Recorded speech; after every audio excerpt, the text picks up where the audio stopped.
హల్లెలూయా. మన ప్రభు అయిన యేసుక్రీస్తు నామం పేరిట అందరికీ క్రిస్మస్ శుభాలు తెలియచేయుచున్నాను. Wish you all happy Christmas. Wish you all merry Christmas. Happy Christmas. Merry Christmas. Happy Christmas. ప్రభునందు ప్రియులారా, దేవుని సేవకురాలు డారక్క గారు మీకు ప్రత్యేకమైనటువంటి క్రిస్మస్ శుభాలు తెలియజేశారు. తను కూడా రావాల్సి ఉన్నది, కానీ తన గొంతు పూర్తిగా బొంగురుపోయింది. మాట్లాడటానికి వీలు లేనటువంటి రీతిగా గొంతు బొంగురుపోయినది. తర్వాత మేము దాదాపు 15 రోజులను బట్టి విరామం లేకుండా అనేక ప్రాంతాలు పరిచయలో తిరుగుతూ ఉంటిమి కనుక మరి సమయంలో మీ మధ్యకు రాలేకపోయినారు. ప్రభువు ప్రియులారా, బొప్పాపురం వరకు కూడా వచ్చారు, కానీ అక్కడి నుండి ఇంత దూరము 4.5 గంటలు కారులో కూర్చొని తిరిగి మధ్యరాత్రి 4.5 గంటలు ప్రయాణం చేయడం ఇక నా చేతనవుతలేదు. అందరికీ శుభాలు తెలియజేయమని చెప్పారు.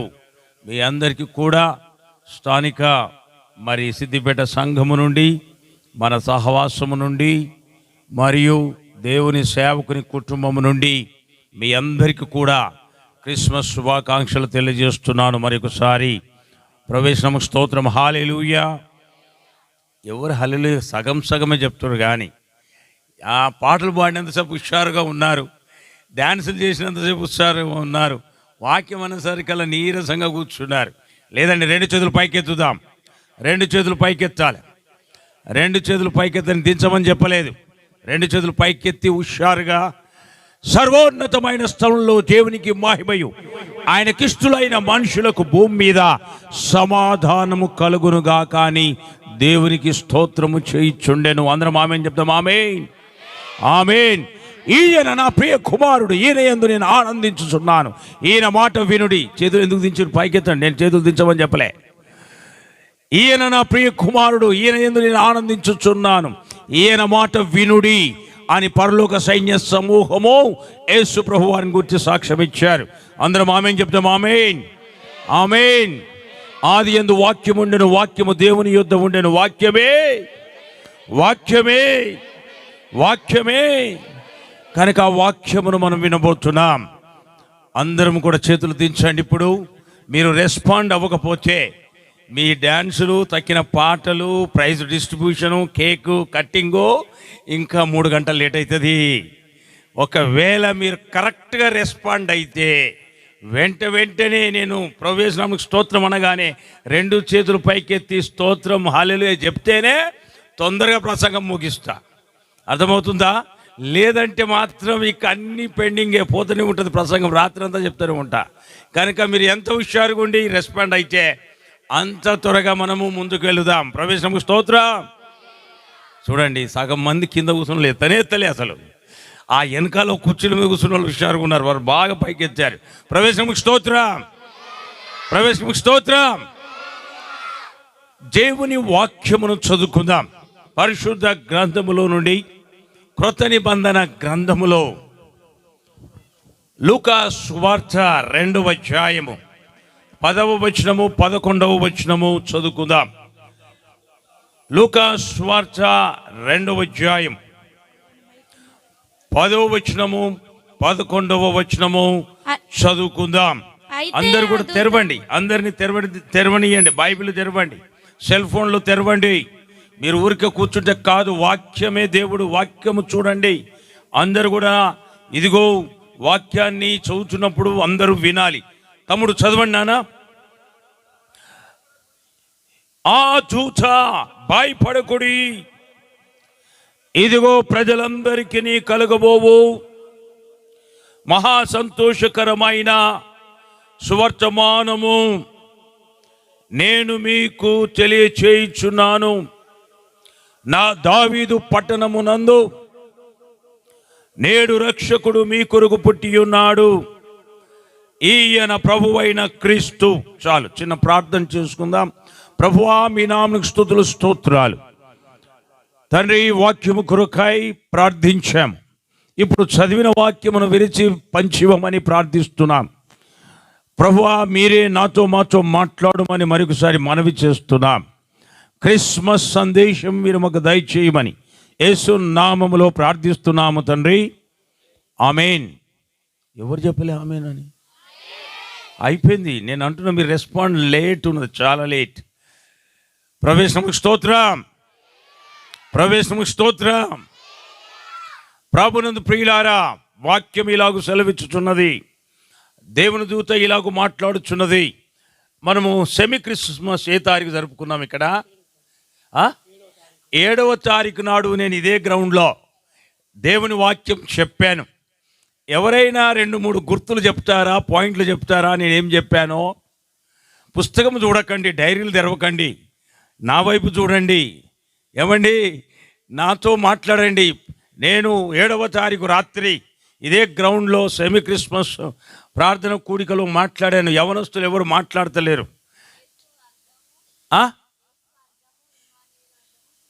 ఓ రైట్, వండర్ఫుల్ వండర్ఫుల్. చప్పట్లు కొట్టండి. ఆ పాప ఒక్కతే ఎంత ధైర్యంగా చెప్తున్నది చూడండి. యేసును గూర్చిన మాటలు చెప్పాను, 4 మాటలు చెప్పాను. ఆయన యూదులకు రాజు, రెండవదిగా యేసు అనగా రక్షకుడు, క్రీస్తు అనగా అభిషక్తుడు, ఇమ్మానుయేలు అనే దేవుడు. దేవునికి మహిమ కలుగునుగాక. ఆమేన్, ఆమేన్. ఈ రోజున ఒక ప్రశ్న వేసుకుందాం, ఒక సవాల్. యేసు క్రీస్తు ఈ లోకములో ఎందుకు పుట్టాడు? యేసు క్రీస్తు ఎందుకు పుట్టాడు? ప్రభువునందు ప్రియులారా, ఈ ప్రశ్న ఇంకొకరిని అడగడం కాదు, మనకు మనం వేసుకుందాం. మనకు మనం ఆ ప్రశ్న వేసుకుందాం. చూడండి, క్రీస్తు పూర్వం, క్రీస్తు శకం అని క్రీస్తును గూర్చి మాట్లాడుతున్నారు లోకమంతా. చదివినా చదవకపోయినా, అర్థమైనా అర్థము కాకపోయినా, నమ్మినా నమ్మకున్నా, అంగీకరించినా అంగీకరించకపోయినా, రికార్డు ప్రకారంగా క్రీస్తు శకము 2023 డిసెంబర్ 25వ తారీఖు అని ఖచ్చితంగా ఈరోజు ఒప్పుకోవలసిందే. అవునా కాదా చెప్పండి? అవునా కాదా చెప్పండి? ఒప్పుకోవలసిందే. ప్రభువునందు ప్రియులారా, బైబిల్ ప్రింట్ అయింది క్రీస్తు శకము 1500 సంవత్సరాలప్పుడు బైబిల్ ప్రింట్ అయింది. ఇప్పటికి భూలోకము పుట్టి 6023 సంవత్సరాలైంది. యేసు క్రీస్తు పూర్వము 4000 సంవత్సరాలు. యేసు క్రీస్తు శకములో ఇప్పుడు 2023 సంవత్సరాలు. ప్రభువునందు ప్రియులారా, దేవుని బిడ్డలారా, ఒక సంగతిని ఇప్పుడు మనం ఆలోచన చేసుకుంటున్నాం. అదేమిటంటే, ఎవరికి వారం ప్రశ్న వేసుకుంటున్నాం. యేసు క్రీస్తు ఎందుకు పుట్టాడు? ఎందుకు పుట్టాడంటే అందరి దగ్గర జవాబు ఉన్నది. ఏమండి, అందరి దగ్గర కూడా జవాబు ఉన్నది. యేసు క్రీస్తు ఎందుకు పుట్టాడంటే ప్రతి ఒక్కరికి అర్థమైన రీతిగా జవాబు చెప్పగలరు. జవాబు చెప్పలేని వారు ఎవరు లేరు. ఎంత నాస్తికుడైనా దేవుడు లేడు అనేవాడైనా కూడా క్రీస్తు శకము 2023 డిసెంబర్ 25 అని ఒప్పుకోవలసిందే. ప్రభువునందు ప్రియులారా, దేవుడు లేడు అనేవాడు కూడా ఈ రోజు, ఈ తారీఖు, ఈ సంవత్సరం, ఈ నెల ఒప్పుకోవలసిందే. ఇది ఎక్కడి నుండి పుట్టింది? యేసు ప్రభువు వారు పుట్టినప్పటి నుండే పుట్టింది. దేవుని నామమున స్తోత్రం, హల్లెలూయా. ఏమండి, ఎల్లవయ్య అంటారు ఏంటండి? నాకు అర్థమవుతలేదు, గట్టిగా చెప్తలేరు. హల్లెలూయా. నేను అనుకుంటున్నా టెంట్ ఊడి కింద పడుతుందేమో అనుకుంటున్నా, కానీ మీరందరూ ఏమో మెల్లగా మాట్లాడుతున్నారు. నేను అడుగుతున్న ప్రశ్న మీ అందరికీ తెలుసు, జవాబు మీకు అందరికీ తెలుసు. నా జవాబు నాకున్నది, మీ జవాబు నీకున్నది.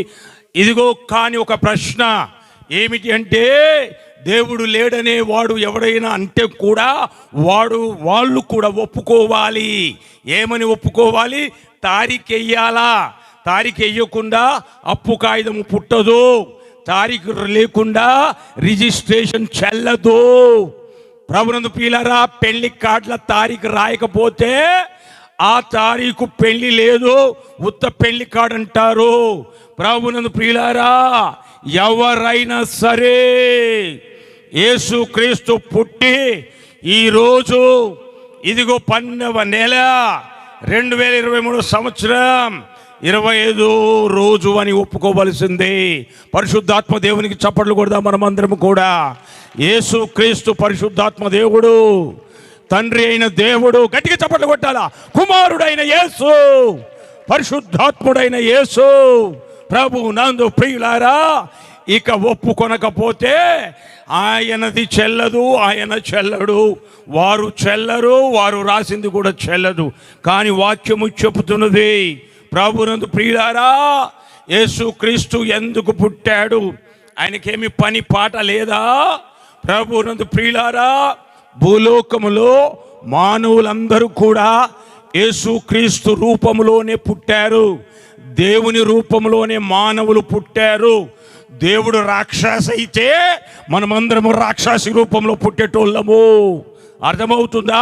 దేవుడు భూతమైతే మనం కూడా భూతము రూపంలో పుట్టేటోళ్ళము కాదు. దేవుని రూపమే మనకి ఇవ్వబడ్డది. దేవుని నామమునకు స్తోత్రం. హల్లెలూయా, హల్లెలూయా. దేవుని బిడ్డలారా, యేసుక్రీస్తు మరి ఎందుకు పుట్టాడు? మరి దేవుడు తన పోలిక చొప్పున నరుని నిర్మించాడు. దేవుని స్వరూపము మానవునికి ఇవ్వబడినది. ప్రతి నరుడు, ప్రతి నారి, లోకములో ఉన్న సకల మానవాళి ఎవరి రూపంలో పుట్టారంటే దేవుని రూపంలో పుట్టారు. ప్రభువునందు ప్రియులారా, దేవుని బిడ్డలారా, ఈ రాత్రి ఒక సంగతిని గుర్తెరుగుదాము. మత్తయి సువార్త 1వ అధ్యాయం 21వ వచనము చదువుకుందాం. మత్తయి సువార్త 1వ అధ్యాయము 21వ వచనము చదువుకుందాం. ఆమె ఒక కుమారుని కనును, తన ప్రజలను వారి పాపముల నుండి ఆయనే రక్షించును. చాలమ్మా దేవుని బిడ్డలారా, తన ప్రజలు భూలోకములో ఉన్న వాళ్ళందరూ ఎవరి ప్రజలు?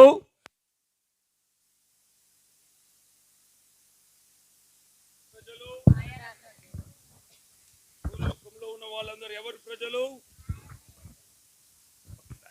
Praise the Lord. హల్లెలూయా. ఏమండి హల్లెలూయా చెప్తలేరు? హల్లెలూయా, హల్లెలూయా. ఈ మానవాళి అంతా ఎవరు చెప్పండి? చెప్పాలా? ఎవరు మానవాళి అంతా? ఎవరు? ఆయన ప్రజలు, ఆయన మనుషులు, ఆయన జనులు అయి ఉన్నారు. దేవుని జనులము మనమందరము కూడా. ఇదిగో సర్వాధికారి అయిన దేవుడు, సర్వోన్నతుడకు దేవుడు, సర్వ సృష్టికర్త అయిన దేవుని ప్రజలమై ఉన్నాం. ఎవరు? భూలోకములో ఉన్న సకల జాతి ప్రజలు, సకల వర్ణముల వారు, సకల గోత్రముల వారు, సకల విధములైన వర్గముల వారు, సకల భాషలు మాట్లాడేవారు. అసలు ప్రపంచంలో ఇప్పుడు సెన్సస్ ప్రకారంగా 850 కోట్ల జనాభా ఉన్నారు. ఎన్ని కోట్ల మంది అండి? 850 కోట్లు. మన భారతదేశంలో 140 కోట్ల జనాభా ఉన్నారు. వీళ్ళందరూ ఎవరు? చెప్పాలా గట్టిగా? ఎవరు? ఆయన ప్రజలు. ఎవరి ప్రజలు చెప్పండి? ఆయన ప్రజలు. తెలంగాణలో 4.5 కోట్ల జనాభా ఉన్నారు. తెలంగాణలో ఎంతమంది ఉన్నారు? 4.5 కోట్ల జనాభా ఉన్నారు. నేనంటాను, వీరందరూ ఎవరి ప్రజలు? ఎవరి ప్రజలు? ఆయన ప్రజలై ఉన్నారు. నేను మీకు అర్థమయ్యే భాషలో చెప్పడానికి ప్రయత్నం చేస్తున్నాను. ఏమంటే అరటిపండు తోడక తీసి నోట్లో తినబెడితే పిల్లలు ఎట్లా కమ్మగా తింటారో, నేను అట్లా మీకు అర్థం చేయించడానికి ప్రయత్నం చేస్తున్నాను. వీళ్ళందరినీ ఎవరు పుట్టించారు? దేవుడే నిర్మించాడు, దేవుడే సృజించాడు, దేవుడే నరులను కలుగజేశాడు, దేవుడే ఈ మానవాళిని సృష్టించాడు. ప్రవేశం స్తోత్రం. హల్లెలూయా, హల్లెలూయా. ఇక్కడ ఎవరైనా మస్కట్ పోయిన వాళ్ళు ఉన్నారా? దుబాయ్ పోయిన వాళ్ళు ఉన్నారా? ఎవరైనా బైరాన్ పోయిన వాళ్ళు ఉన్నారా? సౌదీ పోయిన వాళ్ళు ఉన్నారా? ఎవరైనా గల్ఫ్ పోయిన వాళ్ళు ఉన్నారా? పోయినప్పుడల్లా ఐ క్యాప్చర్ చేస్తారు. ఏమంటే ఇమ్మిగ్రేషన్ డిపార్ట్మెంట్ వాళ్ళు ఏం తీస్తారు చెప్పండి? ఐ క్యాప్చర్ తీస్తారు. ఇప్పుడు నేనంటాను, మన భారతదేశంలోనే 140 కోట్ల జనాభా ఉన్నారంటున్నాం. ఇప్పుడు ప్రపంచం అంతా 850 కోట్ల జనాభా ఉన్నారు అనుకోండి. ఇప్పుడు నేను కూడా బయట దేశానికి పోతే నా కంటిలాగా ఈ 80 కోట్లలో ఎవరికన్నా నా కన్ను లాంటి కన్ను ఉంటుందా? ఉంటుందా? చెప్పాలి, ఉంటుందా? ఉండదు, ఉండదు. దేవుడు ఇట్లా ఒక మనిషి కన్ను ఇంకొక మనిషికి కలగకుండా, ఒక మనిషి కన్ను ఇంకొక మనిషికి కలవకుండా దేవుడే మానవులను సృజించాడు. దేవుని నామమున స్తోత్రం. హల్లెలూయా, హల్లెలూయా. మీరు చదువు రాకపోతే ఏలు ముద్రలు పెడతారా? పెట్టరా? యూకే కానీ అమెరికా పోతే ఏం చేస్తారు? బయోమెట్రిక్ పెడతారు. బయోమెట్రిక్ అంటే ఏం చేయాలో చెప్పండి? ఏలు ముద్రలు పెడతారు, లేకపోతే ఈ యొక్క బొటన వేలు ముద్ర పెడతారు. ఇంతమంది ఉంటే నా ఏలు ముద్ర ఇంకొక ఏలు ముద్రతో కలుస్తుందా? ఏమండి, ఒక క్యూఆర్ కోడ్తో ఇంకొక క్యూఆర్ కోడ్ కలుస్తుందా? చెప్పరు. కలుస్తుందా? కలవది. ఇప్పుడు మానవులందరికీ కూడా ఇదిగో ఈ యొక్క మరి ముద్రలను దేవుడు కలవకుండా ఒకరికొకరు రక్తము పంచుకొని పుట్టినా కూడా ఈ కన్నులు కానీ ఈ హస్తముద్రలు కానీ కలవయి. దేవుని నామమున స్తోత్రం. హల్లెలూయా. ఇంతమందిని కలగజేసినప్పుడల్లా దేవుడు నూతనమైన వ్యక్తి పుడుచున్నాడు అన్నమాట. అర్థమవుతుందా? ఏమండి, కవలలు పుట్టినా వాళ్ళ హస్తముద్రలు కలవై, వాళ్ళ కన్నులు కూడా కలవవు. ఇంత దేవుడు గొప్ప సైంటిఫిక్, ఏమండి, మెడికల్ సైంటిఫిక్తో ఈనాడు మానవులను నిర్మిస్తున్నాడు. దేవుని నామమున స్తోత్రం. హల్లెలూయా. చూడండి, హల్లెలూయా అంటే చల్లబడిపోయారు అంతే, గట్టిగా చెప్తలేరు. దేవుని నామమున స్తోత్రం. హల్లెలూయా, హల్లెలూయా. ఇప్పటికీ నేను 70 ఊర్లు పోయి వచ్చిన, 210 ఇండ్లు తిరిగిన నేను ఒక్కనే. అర్థమవుతుందా? 210 ఇండ్లు తిరిగిన ఒక్కని, 70 ఊర్లు పోయి వచ్చిన. మీరు ఈ ఒక్క రాత్రికే గిట్లా డీలా పడిపోయి ఉంటే ఎట్లా? దేవుని నామమున స్తోత్రం. హల్లెలూయా. ఏమండి, గట్టిగా చెప్పండి, హల్లెలూయా. దేవుడు ఒక్కొక్కరిని వేరుగా నిర్మించాడు. ఏమండి, వేరుగా నిర్మించాడు, పుట్టించాడు. ప్రభునందు ప్రియులారా, ఇప్పుడు ఈ ప్రజలందరినీ కూడా రక్షించుకోవటానికి ఈ లోకములో జన్మించాడు. తన ప్రజలను వారి పాపముల నుండి రక్షించుటకు. ఇదిగో ప్రభునందు ప్రియులారా, ఆయనే ఈ లోకములో పుట్టాడు. దేవుని బిడ్డలారా, ఈ రాత్రి ప్రత్యేకమైన రాత్రి. యేసుక్రీస్తు ఎందుకు పుట్టాడంటే మనందరికీ నిత్య జీవం ఇచ్చడానికి పుట్టాడు. దేవుని నామమున స్తోత్రం. హల్లెలూయా, హల్లెలూయా. నేను 3 సంగతులు మాత్రమే జ్ఞాపకం చేస్తాను ఈ రాత్రి. యేసుక్రీస్తు ఎందుకు పుట్టాడంటే నిత్య జీవం ఇచ్చుటకై పుట్టాడు. మనందరము కూడా నిత్య జీవము పొందటానికి పుట్టాడు. మనందరము కూడా నిత్య జీవము అనుభవించున్నట్లుగా పుట్టాడు. నిత్య జీవం అంటే భూమి మీద బతుకుతాము, భూమిని ఇడిసినాక కూడా బతుకడమే నిత్య జీవం. దేవుని నామమున స్తోత్రం. హల్లెలూయా, హల్లెలూయా. భూమి మీద ఎప్పటికి బతకాలంటే బతకలేము. 120 ఏళ్ళు బతికిన ఈ లోకాన్ని ఇడిచిపెట్టాల్సిందే. కానీ ఈ లోకంలో కొన్ని రోజులు బ్రతికి మాయమైపోవద్దు. మనము ఎల్లప్పుడూ కూడా దేవునితో జీవించడానికి, నిత్య జీవం ఇచ్చడానికి యేసుక్రీస్తు ఈ లోకంలో పుట్టాడు. దేవుని నామమున స్తోత్రం. హల్లెలూయా, హల్లెలూయా, హల్లెలూయా. నిత్య జీవం అంటే అర్థం చేసుకోవాలి. ఏమిటి అంటే మన ఆత్మ చచ్చిపోకుండా మన ఆత్మను దేవుడు ఇదిగో తన చేతుల మీద ఎత్తి పట్టుకొని మన ఆత్మ సజీవముగా నిలుచుటకై యేసుక్రీస్తు ఈ లోకానికి నరవతారుడుగా వచ్చాడు. దేవుని నామమున స్తోత్రం. హల్లెలూయా. నరుని ఆత్మ యెహోవా పెట్టిన దీపము, నిజమైన వెలుగు ఉండెను. లోకములోనికి వచ్చుచు ప్రతి మనుషుని వెలిగించుచున్నది. దేవుని బిడ్డలారా, నరునిలో ఆత్మ ఒకటి ఉన్నది. ఈ ఆత్మను వెలిగించడానికి వచ్చాడు.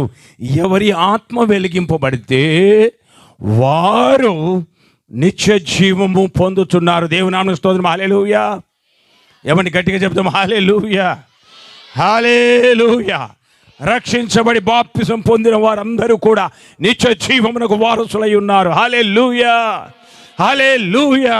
దేవుని బిడ్డలారా, ఈ రోజు నువ్వు మారు మనసునుంది, ఈరోజు పాప క్షమాపణ పొంది నీవు ఒకవేళ నీటిలోనికి దిగి నువ్వు బాప్తిసం పొందిన ఎడల్లా నీకు నిత్య జీవము అనుగ్రహించబడుతున్నది. ప్రభునందు ప్రియులారా, యేసు క్రీస్తు లోకంలోనికి వచ్చాడు. ఎందుకు వచ్చాడనగా మనందరికీ నిత్య జీవము అనుగ్రహించడానికి వచ్చాడు. మనము నిత్య జీవం పొందుతున్నాం. యేసు క్రీస్తు లోకానికి వచ్చాడు, 33.5 సంవత్సరాలే జీవించాడు, శిలువలో ప్రాణం పెట్టాడు, రక్తం కార్చాడు, మనం పొందవలసిన శిక్ష ఆయన పొందాడు. దున్నువానికి తన వీపునిచ్చాడు, ఉమ్మువేయవానికి తన ముఖమును చాటేయలేదు, తల మీద ముళ్ళ కిరీటం పెట్టబడ్డది. ఆయన మరణించి సమాధి చేయబడ్డాడు, 3వ రోజున లేచాడు గనుక క్రీస్తు శకము కొనసాగుతున్నది. దేవుని నామమున స్తోత్రం. హల్లెలూయా, హల్లెలూయా, హల్లెలూయా. ఈనాడు ఎవరైనా సరే యేసు నిజముగానే మరణించాడు, 3వ రోజున లేచాడు, అందుకొరకే పుట్టాడు, ఆయన పాపరహితుడుగా జీవించాడు, నేను నమ్ముచున్నానని గుండె నిండా ఎవరైతే నమ్ముతారో వారికి ఆయన నిత్య జీవమును అనుగ్రహిస్తున్నాడు. కనుక ప్రభునందు ప్రియులారా, యేసుక్రీస్తు ఫుట్ స్టెప్స్లో యేసుక్రీస్తుని వెంబడిస్తున్నట్లయితే, యేసుక్రీస్తు యందు భయభక్తులు కలిగి ఆయన త్రోవల యందు నడుచుచున్నట్లయితే వారికి నిత్య జీవము, వారికి నిత్య జీవము. ప్రభునందు ప్రియులారా, ఈ లోకములో జీవించినంత కాలం జీవిస్తాం, ఈ లోకాన్ని విడిచాక మనకేమున్నది చెప్పండి? పరలోకములో కూడా జీవిస్తాం. దేవుని నామమున స్తోత్రం. హల్లెలూయా, హల్లెలూయా. భూలోకము శాశ్వతమైనది కాదు కానీ పరలోకము శాశ్వతమైనది. ఏమండి? భూలోకము శాశ్వతమైనది కాదు కానీ పరలోకము శాశ్వతమైనది. శాశ్వతమైన ఆ స్థలమే మన కొరకు దేవుడు సిద్ధపరిచాడు, అదే నిత్య జీవము. ఆ యొక్క శాశ్వతమైన స్థలానికి మనల్ని తీసుకొని వెళ్ళటానికి ఆయన లోకములోనికి శరీరధారుడుగా, బాలుడుగా, పసివాడుగా ఆయన లోకములో జన్మించాడు. పశువుల తొట్టిలో పరుండబెట్టబడ్డాడు. ఆయన దేవుడై ఉండి తను తగ్గించుకున్నాడు. ఈ రాత్రి నీకు నిత్య జీవం కావాలని ఆశ ఉంటే ఇదిగో ఆ ప్రభు అయిన యేసుక్రీస్తు ప్రభు వారిని నీ హృదయంలో చేర్చుకో. ఇదిగో నువ్వు ఆయన నమ్ము. నీ జీవితంలో నా కొరకు మరణించాడు, లేచాడని నమ్ము, నా కొరకు పుట్టాడు అని నమ్ము, ఆయన పాపరహితుడని నమ్ము, ఇదిగో ఆయన జన్మం పవిత్రమైందని నమ్ము, ఆయన జీవితం పవిత్రమైనదని చెప్పు. ఇదిగో ఆయన మరణించి 3వ రోజున లేచాడు, సజీవుడైన దేవుడు గనుక నన్ను కూడా ఇదిగో సజీవుడిగా పరలోకంలో నిలబెట్టుకుంటాడని నమ్ము. నమ్మి నువ్వు బాప్తిసం పొందు, ఇదిగో నీకు నిత్య జీవం అనుగ్రహించబడుతుంది. దేవుని నామమున స్తోత్రం. హల్లెలూయా. ఏమంటే గట్టిగా చప్పట్లు కొడదాం దేవునికి, నాకు కాదు, దేవునికి చప్పట్లు కొడదాం. This is the easy way, this is the easy method. పరలోకం చేరటానికి సులువైన మార్గం, ఉచితమైన మార్గం, ఇదిగో చక్కటి మార్గం, ఇదిగో దేవుడు మనకు తిన్నని మార్గం. ఈ రీతిగా దేవుడు మన కొరకు ఏర్పాటు చేశాడు. నిత్య జీవం, నిత్య జీవం, నిత్య జీవం ఆయన అనుగ్రహించడానికి ఈ లోకానికి వచ్చాడు. ఈ రోజున ఒక్కరైనా నశించడానికి ఇష్టం లేదు. అందరినీ కూడా నరకము నుండి, పాతాళము నుండి, అగ్నిగుండము నుండి, ఈ యొక్క యమలోకము నుండి రక్షించడానికి ఆయన ఈ లోకానికి వచ్చాడు. ప్రియమైన వారలారా, దేవుని బిడ్డలారా, ఈ రోజున యేసుక్రీస్తు ఎందుకు వచ్చాడు? నిత్య జీవమును అనుగ్రహించడానికి వచ్చాడు. దేవుని బిడ్డలారా, ఈ రోజున యేసు అందుకొరకై ఆ యొక్క పశువుల తొట్టిలో పరుండబెట్టబడ్డాడు. ఆయన అందుకొరకే శరీరధారుడుగా ఈ లోకంలోనికి వచ్చి ఉన్నాడు. ఆయన నీ ఆత్మను వెలిగించడానికి వచ్చాడు, నీ ఆత్మను వెలిగించడానికి వచ్చాడు. యోహాను సువార్త, దయచేసి నాతో నువ్వు బైబిల్ చదవండి. యోహాను సువార్త 1వ అధ్యాయము. ఎవరైనా ఒకరు ఒక వాక్యము చదవండి. 9వ వచనం చదువుకుందాం. 9వ వచనం నాకు ఫెమిలియర్ వర్డ్, ఇది ఫెమిలియర్ వచనం. 9వ వచనం, నిజమైన వెలుగు ఉండెను, అది లోకములోనికి వచ్చెను, ప్రతి మనుష్యుని వెలిగించుచున్నది. అందరం ఆమేన్ చెప్తాం. ఆమేన్, ఆమేన్, ఆమేన్. ఈ క్రిస్మస్ ఆరాధన నిన్ను వెలిగిస్తున్నది, ఈ క్రిస్మస్ సందేశం నిన్ను వెలిగిస్తున్నది. నీ ఒకవేళ నీ ఆత్మను వెలిగించుకుంటే నీకు నిత్య జీవం, నీకు నిత్య జీవం, నీకు నిత్య జీవం, నిత్య జీవము నీకు కావాలి. ఇప్పుడు నేను మీకు మరలా జ్ఞాపకం చేస్తున్నాను. ఒక కొబ్బరికాయలో మీద పీసు ఉంటుంది. పీసు అంటారు, నార అంటారు. ఇక్కడ ఏమంటారు? కొబ్బరికాయ మీద పీసు ఉంటుంది, లోపల టెంక అంటారు. ఏమంటారు? చిప్ప. అవునా? కొబ్బరికాయల లోపల గట్టి చిప్ప ఉంటుంది. ఇంకొకటి ఉంటుంది లోపల, ఏముంటుంది? కొబ్బరి కుడక అంటారు. ఏమంటారు? కొబ్బరి ఏమంటారు ఇక్కడ? కొబ్బరి ఉంటుంది. ఈ మూడిట్లో ముఖ్యమైనది ఏది చెప్పాలా? ఏమండి, ప్రతి సంవత్సరం చెప్తా, ఇప్పుడు కూడా చెప్తున్నా, చెప్పండి ఏటిది ముఖ్యమైంది? ఏది ముఖ్యమైంది? ఓ, నాకు చిప్పనే కావాలా, పొయ్యిలో పెట్టుకుంటే పనికి వస్తుంది. కొంతమంది నాకు బూరే కావాలా, పీసే కావాలా, అది నేను చేతాడు పేనుకుంటా. అవునా? చేతాళ్ళు చేస్తారు కదా, తాళ్ళు పేనుతారు, బోళ్ళు దోమటానికి, గిన్నెలు దోమటానికి పనికి వస్తుంది. కానీ కొబ్బరి, లోపలున్న కొబ్బరి మనుషునికి ఆరోగ్యము దయచేస్తున్నది. మన రాష్ట్రంలో కాదు కానీ కేరళ రాష్ట్రంలో మా కొబ్బరి నూనెతోటే వంటలు చేస్తారు. మనమేమో నువ్వుల నూనె, ఏంటి వేరుశనగల నూనెతో, అవునా లేదా చెప్పండి, మనము నూనెలు తయారు చేసుకుంటాం. కాదు, వాళ్ళు ఏం చేస్తారంటే కొబ్బరి నూనెనే వాడుతారు ఇప్పటికి కూడా. ఎందుకు అంటే అన్ని నూనెల కంటే కొబ్బరి నూనె ఆరోగ్యదాయకమైనది. ప్రభునందు ప్రియులారా, ఈ శరీరములో కూడా 3 భాగాలు ఉన్నాయి. మీద పీసు అనే నార, ఇది మీద దేహం. అవునా? ఏమండి, దీనికి అన్ని గచ్చి, దీనికి అన్ని ఏమిటి పుండ్లు, ఈ శరీరానికి అన్ని ఏంటి చెప్పండి? ఓ చెప్పలేని దెబ్బలు, మచ్చలు. ఇది పీసు, ఇది పనికిరాంది. రెండోది లోపల టెంక చిప్ప ఉన్నది. ముక్కు నోరు గట్టిగా మూసుకుంటే అటే పోతుంది, టెంక బలిగిపోతుంది, చిప్ప బలిగిపోతుంది, అంటే ప్రాణం పోతుంది. ఏం పోతుంది చెప్పండి? ప్రాణం పోతుంది, టెంక చిప్ప బలిగిపోతుంది. ఆ లోపల ఇంకొకటి ఉంటుంది అసలైంది. అదేమిటి చెప్పండి? అదేమిటి చెప్పండి? ఆత్మ. ఆత్మ చాలా ముఖ్యమైనది. చాలా మంది తెలియక ఈ కొబ్బరి చిప్పలు పలగొట్టి ఇట్లా పెట్టి చూపెడతారు. అయ్యా, ఈ కొబ్బరి చిప్పలు చూపెట్టుడు కాదు, ఇది చూపెట్టాలా. ఏది? లోపలున్న మన యొక్క హృదయమును, మన ఆత్మను దేవునికి చూపెట్టాలి. దేవుని నామమునకు స్తోత్రం. హల్లెలూయా, హల్లెలూయా, హల్లెలూయా. ప్రభునందు ప్రియులారా, ఈ రాత్రి నిత్య జీవం అనుగ్రహించుటకు యేసుక్రీస్తు లోకానికి వచ్చాడు. ఇదిగో, ఒకవేళ ఒక సావుకారి దగ్గర ఒక కొబ్బరికాయ కొనుక్కొచ్చుకున్నాం, పచ్చడి తొక్కు చేసుకుందాం అనుకోకుండా మురిగిపోయింది అనుకోండి, పెంటలో పడేస్తారు. ఆ సావుకారి మీద మిడుగుతారు. నా 15 రూపాయలు, 20 రూపాయలు, 30 రూపాయలు పాడైపోయాయి, ఇల్లంతా కంపు అయిపోయింది, మురిగిపోయిన కొబ్బరికాయ ఇచ్చిందని. అట్లనే ఒక రోజున ఈ కొబ్బరికాయ బలుగుతుంది. ఈ కొబ్బరికాయ బలుగుతుంది. ఈ కొబ్బరికాయ బలిగినప్పుడు చిప్ప ప్రాణం పోతుంది. ఏమండి? టెంక, ఈ గట్టిది ప్రాణం బలిగిపోతుంది అంతే. రెండవదిగా శరీరం మట్టిలో మట్టి కూర్చేస్తారు, లేక కాల్చేస్తారు.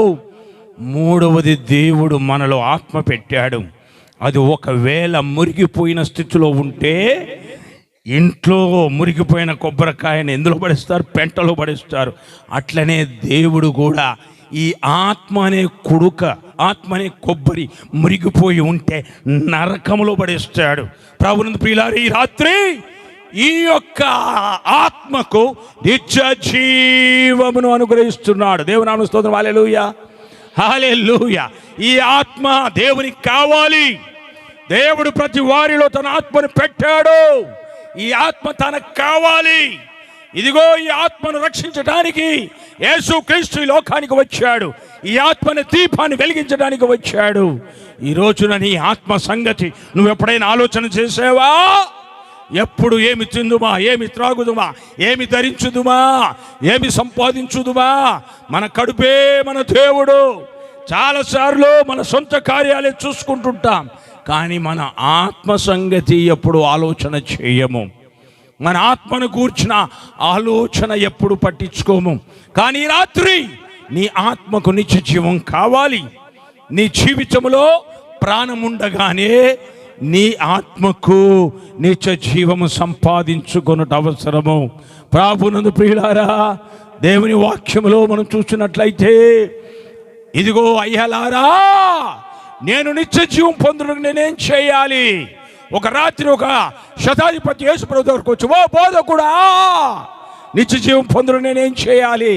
యేసు ప్రభు చెప్పాడు, నీ దేవుని నీ ఆత్మతో ప్రేమించు, శరీరంతో ప్రేమించు. నీ దేవుడైన యెహోవాను నీ శక్తితో ప్రేమించు. ఇదిగో నీ మనసుతో ప్రేమించు, నీ పూర్ణ హృదయంతో ప్రేమించు, నీ పూర్ణ ఆత్మతో ప్రేమించు అంటే, అయ్యా ఇవి నాకు బాల్యం నుండే తెలుసు, ఇవన్నీ నేను చేసుకుంటూ వస్తూనే ఉన్నా అని చెప్పాడు. అప్పుడు యేసుప్రభు వారు ఏమన్నారంటే, నీ ధనం ఎక్కడుందో నీ మనసు ఎక్కడుంది గనక నీ ధనమునంతా అమ్మి బీదలకిచ్చి, ఇదిగో నీవు నన్ను నమ్ముకుంటే నీకు నిత్య జీవం అన్నాడు. ముఖం మాడుచుకున్నాడు. ఓ ఇదేం సంగతి నాకు తెలియదా, నువ్వేంది నాకు చెప్పేదని వెనుకకు వెళ్ళిపోయాడు. అప్పుడు యేసుప్రభు ఏమన్నాడో తెలుసా, సూది బెజ్జములో ఒంటలైన దొరుకుతాయి, కానీ యేసుప్రభు వారిని నమ్ముకోవటానికి ఎవడైనా ఈ లోకమును అడ్డం పెట్టుకుంటే ఇదిగో పరలోక రాజ్యములో ప్రవేశించుట అసాధ్యమని చెప్పాడు. ఇదిగో దేవుని బిడ్డలారా, ఈరోజు నా జీవితంలో మారు మనసు పొందకుండా నువ్వు ఏదో అడ్డం పెట్టుకున్నావు, నువ్వు ఏదో కారణాలు చెప్తున్నావు. ఇదిగో సూది బెజ్జములో ఒంటనైనా దొరుకుతుందేమో కానీ ఇక నువ్వు పరలోక రాజ్యం చేరవు, నీకు నిత్య జీవం రాదు, జాగ్రత్త. ఇదిగో దోమలను వడియగట్టి ఇదిగో వంటలను మింగువారు మీరే అన్నాడు. ఎందుకనగా పాపాన్ని వదలటానికి ఇష్టం లేదు, హృదయం దేవునికి ఇవ్వడానికి ఇష్టం లేదు, జీవితం మార్చుకోవడానికి ఇష్టం లేదు, యేసుప్రభు వారి హృదయంలో చేర్చుకోవడానికి ఇష్టం లేదు. కానీ అయ్యా నిత్య జీవం పొందుకు నేనేం చేయాలా అని అడుగుతున్నాడు. ప్రియమైన వారులారా, ఈ రోజున మన జీవితంలో దేవుడు నిత్య జీవం ఇవ్వటానికే ఆయన తన ప్రజలను రక్షించుటకు ఈ లోకమునకు ఆయన వచ్చాడు. దేవుని స్తోత్రం. హల్లెలూయా, హల్లెలూయా. నాకు నిత్య జీవం కావాలి, నా యొక్క దీపమును వెలిగించుకుంటాను అని ఎవరైతే యేసుప్రభు దగ్గరకు వస్తారో వారికి నిత్య జీవము అనుగ్రహిస్తున్నాడు. రెండవ కారణము చెప్తున్నాను. దేవుని స్తోత్రం. హల్లెలూయా. ఏమండి? హల్లెలూయా, హల్లెలూయా, హల్లెలూయా. పిల్లలు చాలామంది ఉన్నారు. నేను మధ్యలో ఒక కథ చెప్తా, మళ్ళీ వచ్చే సంవత్సరం అప్పచెప్తారో లేదో నాకు తెలియదు. ఇట్లా ఎన్నో కథలు చెప్పినా అన్నికి అటే పోయినాయి. ఈ రాత్రి ఒక కథ చెప్తా, మంచిగా వినాలి. ప్రభునందు ప్రియులారా, రెండవ కారణం యేసు ప్రభు వారు ఈ లోకానికి ఎందుకు వచ్చాడు అంటే, దేవుడు ప్రేమను స్థాపించడానికి ఈ లోకానికి వచ్చాడు. ఏమి స్థాపించడానికి వచ్చాడు చెప్పండి? ప్రేమను స్థాపించడానికి ఈ లోకంలో ఆయన జన్మించాడు.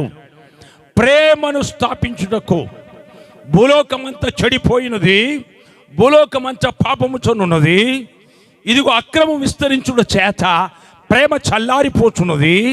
అందుకొరకే దేవుడు తన హృదయమును మార్చుకొని ఆయన ప్రజల మీద కనికరపడి ఈ భూలోకంలో మనుష్య కుమారుడుగా ఎందుకు పుట్టాడు, దేవుడై ఉండి దేవుని కుమారుడుగా ఎందుకు ఈ లోకానికి వచ్చాడంటే ప్రేమను స్థాపించడానికి వచ్చాడు. దేవుని నామమున స్తోత్రం. హల్లెలూయా, హల్లెలూయా. మహాత్మా గాంధీ భారతదేశానికి స్వాతంత్ర్యం ఇచ్చడానికి వచ్చాడు. అవునా లేదా చెప్పండి? ఇట్లా చెప్పుకుంటూ వెళ్తే ఝాన్సీ రాణి ఎందుకు వచ్చిందంటే భారతదేశానికి రాజ్యం ఇవ్వడానికి వచ్చింది. సుభాష్ చంద్రబోస్ ఎందుకు వచ్చాడు అంటే ఈ యొక్క భారతదేశానికి రక్షణ ఇవ్వడానికి వచ్చాడు అని చెప్తారు. ప్రభు నందు ప్రియులారా, యేసుక్రీస్తు ఎందుకు ఈ లోకానికి వచ్చాడు అంటే ప్రేమను స్థాపించడానికి వచ్చాడు. దేవుని నామమున స్తోత్రం. హల్లెలూయా, హల్లెలూయా. దేవుడు ప్రేమ స్వరూపి అయి ఉన్నాడు. ప్రేమను స్థాపించుటకు, ప్రేమను నేర్పుటకు, ప్రేమను స్థిరపరచడానికి వచ్చాడు. ఆయన ఎంత పాపినైనా కూడా ప్రేమిస్తున్నాడు, ఎంత దుర్మార్గముతోనున్నా ప్రేమిస్తున్నాడు, ఎంత స్వనీతి పరులైనా వారిని ప్రేమిస్తున్నాడు, స్వార్థ ప్రియులైన వారిని ప్రేమిస్తున్నాడు, నరహంతకులైన వారిని ప్రేమిస్తున్నాడు. ఇదిగో లోకములో అన్యాయస్తులైన వారిని ప్రేమిస్తున్నాడు, ఈ లోకములో వ్యభిచారులైన దేవుడు వారిని ప్రేమిస్తున్నాడు. ఈ లోకములో మానవులందరినీ కూడా ఆయన ప్రేమిస్తున్నాడు గనక ఈ ప్రేమను స్థాపించడానికి ఆయన ఈ లోకంలోనికి వచ్చాడు. అందరం చప్పట్లు కొట్టి దేవుని మహిమపరచుదాం. దేవునికి చప్పట్లు. ఆయన ప్రేమమయుడు, ప్రేమమయుడు, ప్రేమమయుడు. ప్రభునందు ప్రియులారా, రెండు ప్రేమలు నేర్పాడు. ఎన్ని ప్రేమలు నేర్పాడు చెప్పండి? చెప్పాలా? ఎన్ని ప్రేమలు నేర్పాడు? 2 ప్రేమలు నేర్పాడు. ఒకటి, దేవుణ్ణి ఎట్లా ప్రేమించాలనో చెప్పాడు. రెండవదిగా సాటి మానవుని ఎట్లా ప్రేమించాలనో చెప్పాడు. దేవుని నామమున స్తోత్రం. హల్లెలూయా. ఏమండి హల్లెలూయా చెప్పాలి గట్టిగా. హల్లెలూయా, హల్లెలూయా. ప్రేమ ఏమండి? విశ్వాసము, నిరీక్షణ, ప్రేమ. అవునా? విశ్వాసము, నిరీక్షణ, ప్రేమ. విశ్వాసము, నిరీక్షణ, ప్రేమ. ఈ 3 అవసరమే. ఈ 3 అవసరమే. ఈ మూడిట్లో ముఖ్యమైనది ఏమిటి చెప్పాలా? ఈ ముఖ్యమైనది ఏమిటి? ప్రేమనే ముఖ్యమైనది. దేవుని నామమున స్తోత్రం. హల్లెలూయా. ఓ, నాకు విశ్వాసం ఉన్నది, రాకడ కొరకు నిరీక్షణతో కనిపెడుతున్నా, దేవుడు నాకు తప్పకుండా సహాయం చేస్తాడు నమ్ముతున్నా. సరే, నీలో ప్రేమ ఉన్నదా? ఆయన ప్రేమను స్థాపించడానికి భూలోకానికి వచ్చాడు. ప్రేమైన వారులారా, గొల్లల మధ్యలో ప్రేమ ఉన్నది. గొల్లల మధ్యలో ప్రేమ ఉన్నది. అందుకొరకే ఒకరికొకరు చెప్పుకున్నారు, మనం వెళ్ళి చూద్దాము రండి అని. వాళ్ళ లోపల ప్రేమ లేకపోతే, అరే నువ్వు పోతే పోరా, నేనైతే రానురా అని ఒకడు ఆగేవాడు. జ్ఞానులు 3 దిక్కుల నుండి వచ్చారు. ఎన్ని దిక్కుల నుండి వచ్చారు? జ్ఞానులు అనే వాళ్ళు 2 ఉన్నారా, 10 మంది ఉన్నారా మనకు తెలవదు. కానీ ప్రభునందు ప్రియులారా, నువ్వేడికి పోతున్నావు? ఆ నక్షత్రం చూసిపోతున్నా. నువ్వెటు పోతున్నావు? నేను ఆ నక్షత్రం చూసే వస్తున్నా. అబ్బా, నేను కూడా అదే నక్షత్రం చూసి వస్తున్నా అని అందరు కూడగట్టుకున్నారు. వీరు వేరు వేరు దేశాల వారైనా, వేరు వేరు భాషలు మాట్లాడేటోళ్ళైనా, మేమందరం కూడా అదే నక్షత్రం చూసి బయలుదేరాము. ఎంత ప్రేమ వీళ్ళ లోపల ఉన్నది చూడండి. ఈ ప్రేమ, ఈ సమాధానము, ఈ ఐక్యత వారిలో స్థాపించబడ్డది. దేవుని నామమున స్తోత్రం. హల్లెలూయా, హల్లెలూయా. దేవుని బిడ్డలారా, ఈ రాత్రి దేవుడు స్థాపించేది ప్రేమ. దేవుడు ఎప్పుడు స్థాపించడానికి వచ్చాడు? ఏమి స్థాపించడానికి వచ్చాడంటే ప్రేమను స్థాపించడానికే వచ్చాడు. అందుకొరకే వచ్చాడు. ప్రేమ స్థాపించడానికి వచ్చాడు. ప్రభునందు ప్రియులారా, దేవుని బిడ్డలారా, దేవుని సన్నిధానంలో 2 విధములైన ప్రేమ. ఒకటి, దేవుని ప్రేమించడం నేర్పించాడు. రెండవదిగా సాటి మానవులను ప్రేమించడం మొదలుపెట్టాడు. దేవుని నామమున స్తోత్రం. హల్లెలూయా. ఏమండి హల్లెలూయా చెప్తున్నారు చూడండి. ఇప్పుడు ఆమెన్ చెప్తాం, గట్టిగా ఆమెన్ చెప్తాం. ఆమెన్, గట్టిగా ఆమెన్ చెప్పాలా? నిజమైన ప్రేమ ఉంటే దిక్కులేని విధవరాళ్ళను ప్రేమించాలి. కొడుకులు లేరు, కోడళ్ళు లేరు, బిడ్డలు లేరు, అల్లులు లేరు, తోడబుట్టినోళ్ళు లేరు, ఆమెను చూసేటోళ్ళు ఎవరు లేరు. నిజమైన ప్రేమ విధవరాళ్ళను ప్రేమించాలి. రెండవదిగా, తల్లిదండ్రులు లేని పిల్లలు ఉన్నారు. ఏమండి, తల్లిదండ్రులు లేరు, వాళ్ళకి ఏమి ఆస్తిపాస్తులు లేవు, వాళ్ళు ఒంటరి, వాళ్ళు దిక్కులేని వాళ్ళు అయినారు. వాళ్ళను మనం ప్రేమించాలి. అదే దేవుడు మనకు పెట్టిన ప్రేమ. ప్రభునందు ప్రియులారా, మీరు ఒక్కసారి ఆలోచన చెయ్యండి. మనం ఎంతమంది దిక్కులేని విధవరాళ్ళను ప్రేమిస్తున్నాం? పేరుకు ప్రేమించడం కాదు, హృదయం నిండా, గుండె నిండా ప్రేమించాలి. ఏదో భిక్షగాడికి బిచ్చమేసినట్లు కాదు. నీ గుండెలో ప్రేమ పుట్టి, ఇదిగో దిక్కులేని విధవరాళ్ళను, ఇదిగో దిక్కులేని తల్లిదండ్రులు లేని పిల్లల్ని నువ్వు ప్రేమిస్తున్నావా?